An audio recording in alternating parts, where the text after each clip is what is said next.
Well, this is certainly not ideal. Definitely don't want to see this from your starting goaltender. The Oilers are up 1-0 against the Bruins, and Zadorov comes flying in, makes no attempt to cut inside and out of the way, and Stuart Skinner gets smashed. Just a pretty ruthless looking play by Zadorov with not a ton of regard for the Oilers' tendy, and that one is going to hurt, and Skindog would end up leaving the game. And at this point, I'll be honest, I was pretty fired up and also fed up with the Oilers and their lack of retaliation after their goalie got absolutely dummied. Like, I wanted to jump through the TV screen and grab a yellow jersey, play a little rock'em sock'em. That's your guy. You got to stand up for him. And I mean, we've talked about the Oilers having a problem with this, I think, the last 2 years now, but as the saying goes, cooler heads would prevail, I guess. And after Pickard comes in to bail out the Oilers for the rest of the first period, and shout out to the Oilers D group as well, he didn't have to face a single shot in 5 minutes and 25 seconds of ice time. They come out for the second, and so does Skinner as he's back between the pipes, good to go and finish the game as Oilers fans rejoice. And Edmonton would rally behind him. Perry also gets them to rally as he would play rock'em sock'em, going toe-to-toe with Trent Frederick, who gets an extra 2 for being a bit of a dummy.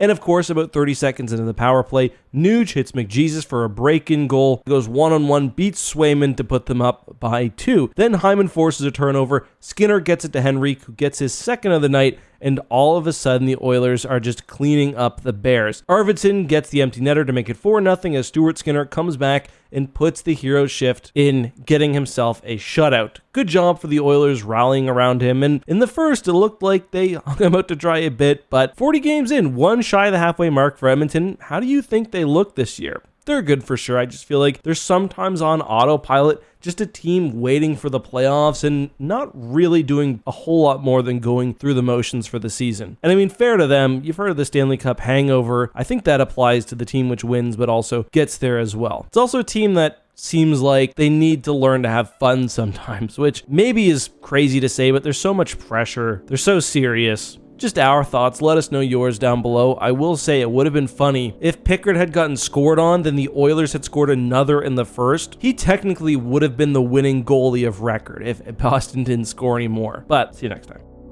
If you enjoyed today's video, please drop a like, and if you want more content, there's a new basketball, football, and hockey video on screen right now. I'll see you soon. Thanks for watching.